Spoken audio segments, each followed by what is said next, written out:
عقلی دلیل دوں تو اس سے بہتر ہے کہ میں حضرت امام ابو حنیفہ کی 2 دلیلیں عقلی جس کی بنیاد نقل پر ہے، قرآن و سنت پر ہے، اس کو بیان کر دیتا ہوں۔ حضرت امام ابو حنیفہ رحمۃ اللہ علیہ، ان کا ایک دہریے سے گفتگو ہو گئی جو خدا کو نہیں مانتا تھا اور خدا کو ایک نہیں مانتا تھا۔ حضرت امام ابو حنیفہ رحمۃ اللہ علیہ نے فرمایا کہ تم مناظرہ رکھ لو اور لوگوں کے سامنے بات کریں گے تاکہ لوگوں کو ہدایت ملے۔ اب دن اور تاریخ مقرر ہو گئی، وہ دہریہ پہنچ گیا، امام صاحب لیٹ ہو گئے۔ تھوڑی دیر کے بعد امام ابو حنیفہ تشریف لائے سٹیج پر، تو اس نے آتی اعتراض کیا کہ وقت کی پابندی تم نے نہیں کی۔ حضرت امام ابو حنیفہ نے فرمایا کہ بھئی میں وقت پر پہنچ جاتا، لیکن میں نے بڑا عجیب واقعہ دیکھا راستے میں۔ کیا واقعہ؟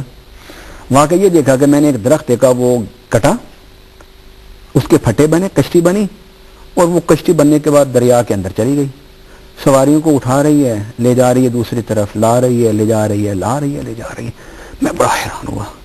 اس نے کہہ لگا دیا، اس نے کہا کہ اگر مسلمانوں کوئی مناظر لانا تھا تو کوئی صاحب عقل تو لاتے، یہ دیکھو اتنا بیوقوف ہے۔ وہ کہتا ہے کہ درخت خود کٹا، خود کشتی بن گئی، خود وہ اس کے پھٹے بن گئے، وہ کشتی تیار ہو کے دریا میں چلی گئی، پھر وہ مسافروں کو لا بھی رہی ہے، لے جا بھی رہی ہے۔ کبھی ایسا ہو سکتا ہے کہ کشتی خود بن جائے اور کوئی اس کو چلانے والا ملاح نہ ہو، خود وہ چلے دریا میں؟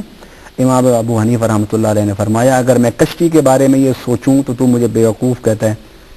تجھ سے بڑا بیوقوف کون ہوگا کہ اتنی بڑی کائنات کے بارے میں تو کہتا ہے کہ خود بنی اور خود چل رہی ہے۔ یہ اللہ کے وجود کی دلیل دی۔ قرآن کی وہ آیت ہے نا کہ ایک ہی خدا تمہارا آسمانوں میں اور ایک ہی خدا تمہارا زمین میں، یہ نہیں کہ زمین پر کوئی اور خدا ہو، آسمانوں پر کوئی اور خدا ہو، کائنات پست و بالا میں اللہ تعالیٰ ایک ہے۔ اب دوسری دلیل حضرت امام ابو حنیفہ سے ہی پوچھی کہ خدا تو ہے، ہم مان گئے، لیکن کتنے خدا ہیں؟ اب نمائے ایک خدا ہے۔ اس وقت ایک عورت چرخہ کاٹ رہی تھی، آپ نے فرمایا کہ چرخہ لے آؤ، میں اس عورت کے ساتھ بیٹھ کے کام کرتا ہوں۔ تو آپ نے کہا کہ بی بی یہ ایک چرخہ ہے، ہم دونوں چلاتے ہیں۔ اس نے کہا جی ایک چرخہ 2 بندے نہیں چلا سکتے، آپ چلائیں گے 2 طرح سے، یا تو الٹی سمت چلائیں گے آپ تو پھر کام نہیں ہوگا، اور اگر آپ اس کو سیدھی سمت میرے ساتھ چلاتے ہیں تو میں آہستہ چلاتی ہوں، آپ تیز چلائیں گے تو پھر دھاگا ٹوٹ جائے گا۔ اس نے کہا جی یا آپ چلا لیں یہ چرخہ یا میں چلا لوں، اس کو 2 بندے نہیں چلا سکتے۔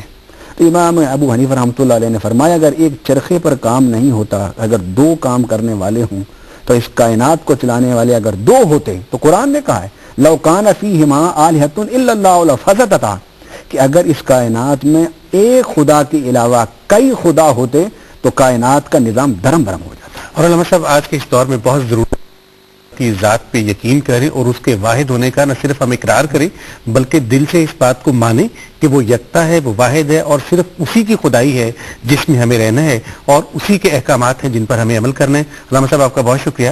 اس پروگرام میں ہماری کوشش ہوتی ہے کہ ایک آدھ ای میل ہم ضرور شامل کر لیں، آج کے اس پروگرام میں بھی ہم اپنی ایک ای میل شامل کرتے ہیں۔ علامہ صاحب یہ ای میل ہمیں بھجوایا ہے محمد عارف قادری نے قطر سے۔ وہ پوچھتے ہیں کہ few people say that during offering every salat, no matter farz or nawafil, we have to keep our intention, niyat, that its reward shall reach to the whole ummah of Hazur sallallahu alaihi wasallam.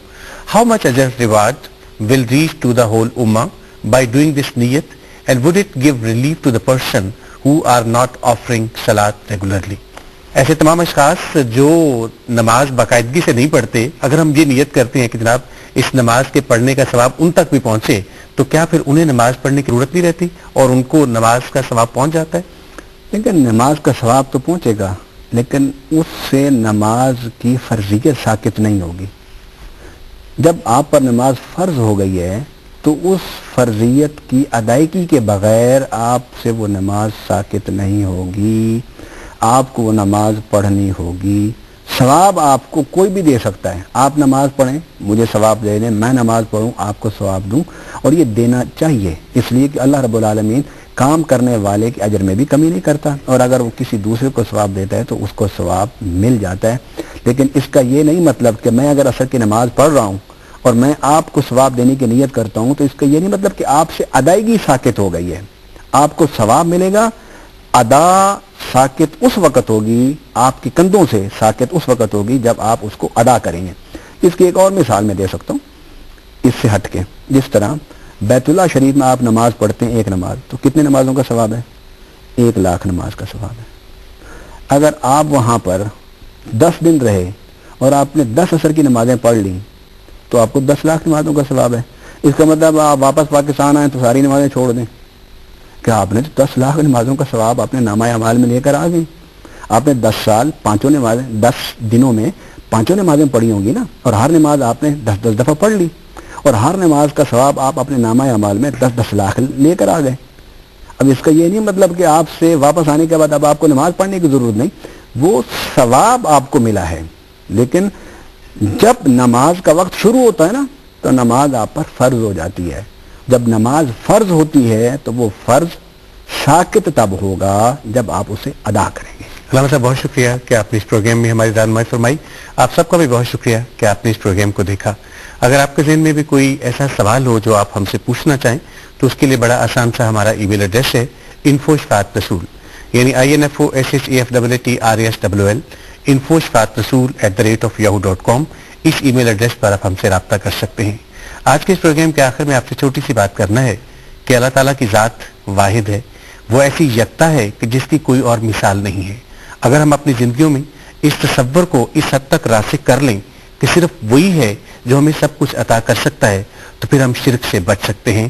کیا خدا تیرے سوا کوئی بھی معبود نہیں، تو ہی موجود ہے ہر جا، کوئی بھی موجود نہیں، اور ایک تو ہے کہ فقط تجھ کو روا ہے سجدہ، ورنہ اس دنیا میں یا رب کوئی مسجود نہیں۔ اپنی میزبان ریاض خان کو اجازت دیجیے گا، انشاءاللہ اگلے پروگرام میں آپ سے پھر ملاقات ہوگی، تب تک کے لیے اللہ حافظ۔